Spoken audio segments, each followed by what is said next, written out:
어떻게 이렇게 갑자기 젊은이들에게서 좀 사랑받는 골목이 된 거예요? 그러게요. 그러니까 아까 그 화면에서 잠깐 보셨는데 살기 힘드니까 여기 있는 집들이 중간중간 비어 있었어요. 네, 예. 비어 있었는데 사실은 여기는 뭐 북촌처럼 또 서촌처럼 막 유명한 곳이 아니니까 비교적 저렴하게 그 이제 입주를 할 수가 있고 또 여기가 한옥 보존지구가 아니에요. 그러니까 한옥을 굳이 그대로 유지하는 게 아니라 약간 개조를 할 수가 있거든요. 그러니까 이제 여기에 예술가나 공방하는 분들이 들어가서 자기만의 공간들을 만들어내니까 이제 찾아가는 사람들이 생긴 거죠. 저는 사실 익선동이 뜨게 된 결정적 계기는 SNS라고 봐요. 냉정히 얘기하면 SNS라고 봐요. 왜냐면 늘 똑같은 데 가서 패밀리 레스토랑, 뭐 편의점 이런 데서 찍는 건 사실 좀 그렇잖아요. 근데 네네. 나 여기 이런 데 경험했다라고 하는 것들을 사진 한 장 찍고 아까 한배우처럼 이렇게 조향사가 돼서 네네. 그 사진을 찍어서 올리는 순간 전원이 이제 어디야? 그렇죠. 익선동 가자가 되는 거죠. 실제로 다녀오셨으니까 네. 진짜 젊은 분들도 주변에 많이 있었어요? 엄청 이게? 많았어요. 대부분이 젊은 친구들이었는데요. 근데 간혹 거기 현지에 사시는 분들, 그 어르신들도 이렇게 계셨는데 그 모습이 이렇게 이질감이 안 들고요. 이렇게 굉장히 조화로웠어요. 그러니까 저렇게 밀집돼 있고 골목이 좁고 하다 보면은 서로 간에 좀 지켜야 되는 네, 그렇죠. 이런 것들도 필요할 것 같아요. 네. 그래서 뭐 암묵적인 규칙들이 있다고 해요. 뭐 예를 들면 이제 음악 소리 저녁 때 되면 반으로 줄이고, 뭐 술도 높은 도수는 팔지 말자. 그리고 이제 아까 보셨듯이 저기 뭐 디귿자, 미음자 집들이 많잖아요. 예, 벽을 함부로 허물면 안 되고 예, 골목도 함부로 고치면 안 되고 그런 것들이 지켜지니까 저 모습이 지켜지는 거죠. 그리고 저도 거기 그 거땡땡 슈퍼를 가봤어요. 네. 근데 거기 그 사장님께서 직접 연탄불에 먹태를 구워주시는데 아까 막 뜯어먹던데요. 보통 이렇게 찢어 먹으면 되는데 그거는 뜯어서. 제가 박광일 가이드한테 그 버림받는 바람에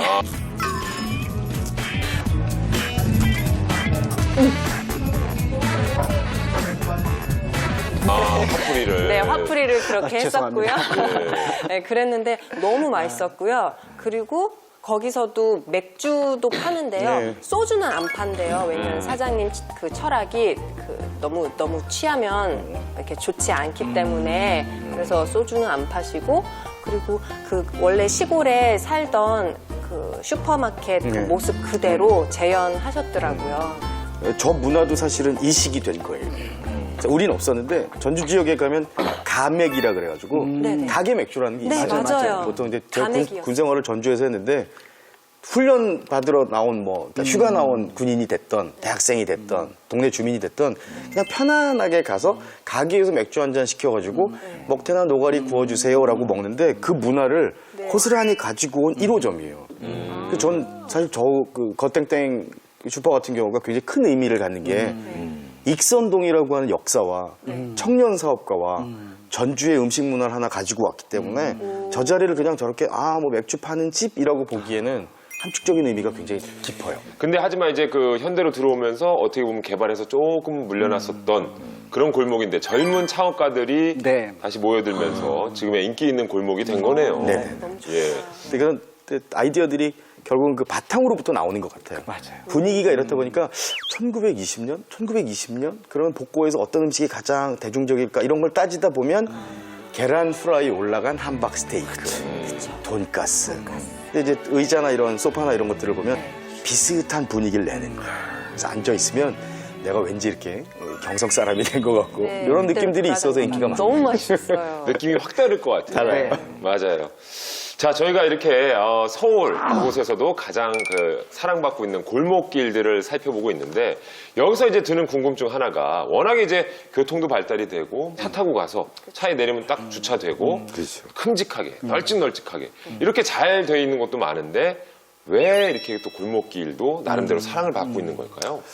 저는 그게 이제 뭐 여러 가지 이유가 있겠지만 그 옛날에는 사실 뭐 강남역이다, 네. 홍대 앞 신촌 이러면은 이 지하철역 주변으로 해서 거기서 자주 만났잖아요. 맞아요. 몇 번 출구 앞에서. 뭐 홍대 앞에 어떤 서점 앞에서 뭐 강남역에 제과점 뭐 앞에서. 무슨 빵집 있었잖아요. 네네. 그게 이런 식으로 뭔가 가는데 사람들이 너도 나도 다 평균화된 것처럼 거기서 만나야 되고 획일화된 문화였죠. 근데 요즘은 이제 각자의 어떤 개성 문화, 뭐 자기만의 어떤 색깔 이런 것들 중시하는 것 같아요. 근데 저는 이게 사실은 좀 요즘에 그 저성장 시대를 얘기 많이 하는데 네. 좀 그거랑 좀 맞물려 있다는 생각을 이 광고인으로서 조용히 조심스럽게 해보고 이제 광고인으로 돌아오신 거죠? 약간 그냥 동네 아저씨였고. 네.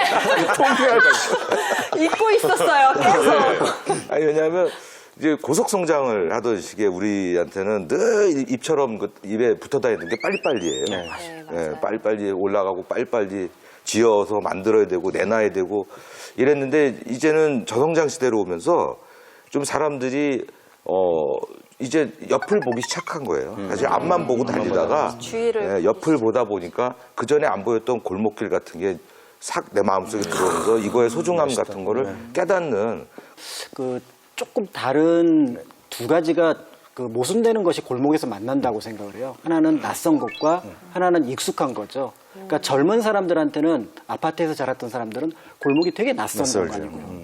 근데 예를 들어서 한 40대, 50대 돼서 어려서 골목을 뛰어다녔던 사람들한테는 그게 정말 익숙한 곳이거든요. 그런데 지금은 낯선 곳에 살고 있고 이분들이. 그러니까 그 낯선 것과 익숙한 것이 만나는 곳이 바로 골목이 아닐까. 그런데 이제 아까 말씀하셨던 것처럼 급하게 막 달려가다가 돌아보니까 그게 보이기 시작했던 거고 내 예전에 살았던 모습들을 볼 수 있는 거고 이런 것들이 골목에서 찾을 수 있는 또 다른 매력이 아닐까라는 생각을 해보게 됩니다. 저 이제 골목길 인기가 있는 이유에 대해서 말씀을 나누고 있는데 역시 골목길 하면 저는 그 앞에 붙는 가장 친숙한 단어는 먹자예요, 먹자. 먹자골목. 예, 어디 먹자골목. 어느 동네 먹자골목은 어디니? 그 동네는 먹자골목 뭐야? 이런 식으로 먹자골목이 실은 제일 와닿거든요. 먹을거리가 있어야 됩니다. 그런데 갑자기 드는 생각이 예전에 우리가 먹자골목 했던 것과 요즘에 먹자골목이라 불리는 건 좀 분위기가 다른 것 같아요. 지금까지는 한 골목에 한 품목이었어요. 그렇죠, 맞아요. 아이템이 하나였어요. 예, 뭐 떡볶이 골목, 네. 뭐 막창 골목. 맞아요. 만두 뭐 이런 게 있었는데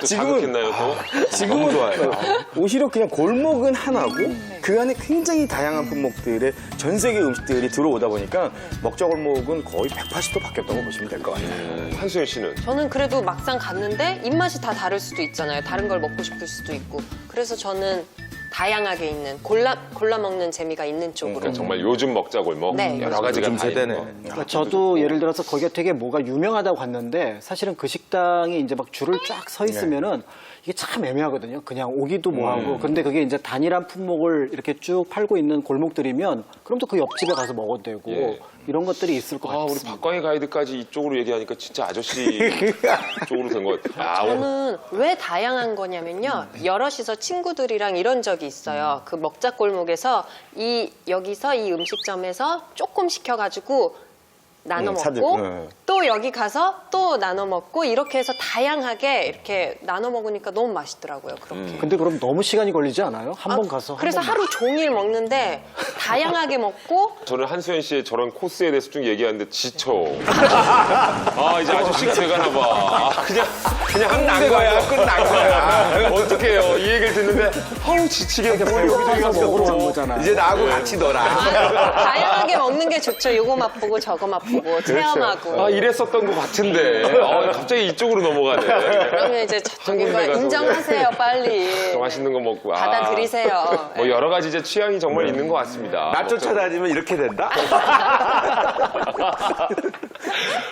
알겠습니다. 각자의 취향대로 마음껏 즐기시면 될 것 같습니다. 다양한 먹자골목이 서울에 존재를 하고 있는데 그렇다면 정말 오랜 역사 전통을 자랑하는 먹자골목도 분명히 지금도 있잖아요. 맞습니다. 100년이 넘어간 골목들도 있고요. 가격 대비 푸짐함으로 승부하는 딱 한 곡 요 사이 꼽자고 들면은 네. 동대문 닭 한 마리 골목. 닭 한 마리. 닭 한 마리 골목. 닭 한 마리가 음식 이름이에요? 네, 이름이에요. 닭 한 마리. 그래요? 닭 한 마리 칼국수. 그렇습니다. 한 배우 아직 안 가보셨구나. 네네. 주문을 할 것도 없이 가면 이렇게 멀리서 그러니까 사인만 합니다. 눈짓으로. 네. 한 마리, 두 마리, 두 마리? 한 마리, 두 오. 마리요. 그럼 이제 양푼에다가 네. 끓여놓은 육수하고 애벌로 이제 삶아놓은 닭을 올려주고 네. 그 안에 이제 뭐 감자도 조금 들어있고 뭐 그렇죠. 나머지 양념장들이 있고 핵심적인 거는 다 비슷비슷할 거라고 생각하거든요. 골목 전체가 닭 한 마리니까 양념장 맛이 달라요. 가게마다요. 겨자, 식초, 고추장 양념 넣어갖고서 막 섞어가지고 살이 부글부글 끓어오르잖아요. 다리 하나 쭉 뽑아가지고 그 양념장이 푹 적셔서 입이 그냥 훑어내는 그 맛. 이분 특기예요. 우리 김유진 작가 이거 특기예요, 크게 진짜. 만드는 거. 이게 완전 맛점 전문가가 아니. 자, 오늘 뭐 먹자골목부터 해서 정말 서울의 인기를 얻고 있는 골목 얘기를 나누다 보니까 실은 만난 음식 얘기를 나누는데 계속 머릿속에 떠오르는 것이 있죠. 가족, 사람, 뭐 친구. 뭐 동료, 함께 추억. 갔던 내 앞자리, 내 옆자리에 앉았던 이 사람들과의 추억도 계속해서 떠오르는 것 같아요. 멋있다.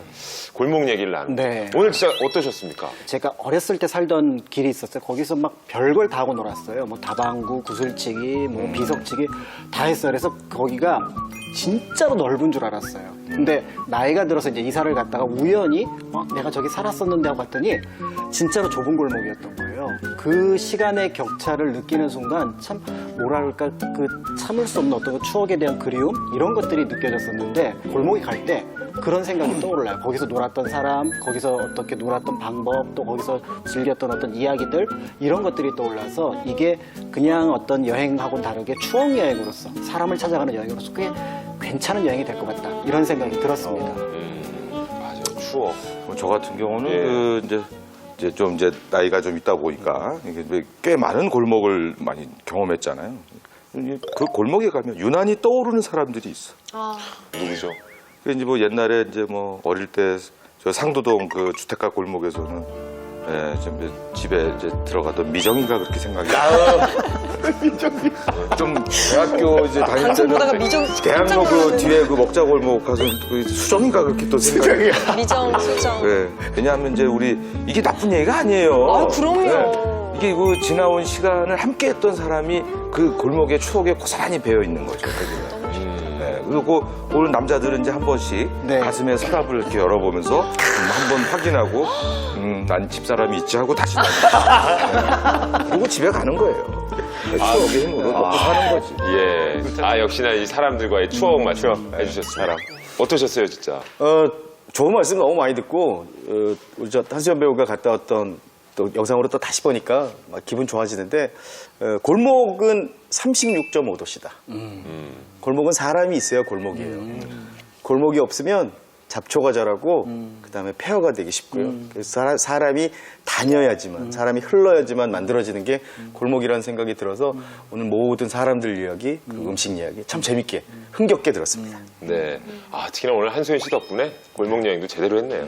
예. 아주 즐거웠습니다. 네, 아닙니다. 저는 뭔가 저만의 예전에 다녔던 단골집에 오랫동안 못 만난 친구랑 약속을 잡아서 같이 그 음식점도 가고 그리고 골목길도 한번 걸으면서 그렇게 한번 다시 옛 추억도 꺼내보고 그렇게 한번 약속을 잡아볼 계획입니다. 네. 자, 오늘 숨은 한국 찾기 이렇게 1시간 동안 특히나 젊은 사람들 뿐만 아니라 요즘에 가장 또 각광을 받고 있다는 서울 골목 여행을 떠나봤습니다. 1시간이 정말 훌쩍 지나갔어요. 네. 예. 아쉬우시죠? 너무 아쉬워요. 여기서 끝내지 않도록 하겠습니다. 수현 씨 아쉬우시죠? 네, 아쉬워요. 네. 자, 그래서 저희는 다음 주 토요일 밤 10시 55분에 서울 2탄 한국인이 모르는 뻔한 서울 여행을 또 소개를 해드리도록 하겠습니다. 진짜요? 네. 와. 저희는 다음 주에 다시 찾아뵙겠습니다. 고맙습니다.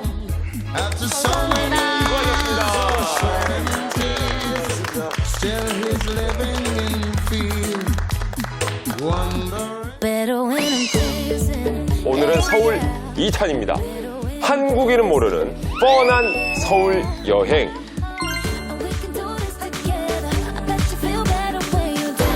안녕하세요 여러분, 저는 아제르바이잔에서 온 니하트라고 합니다.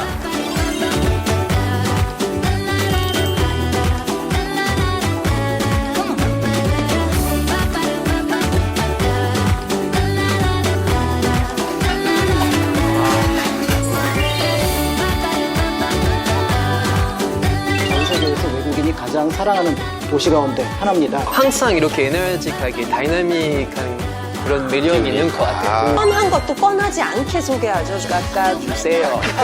하나 더 주세요. 떡볶이 값만 빼주세요.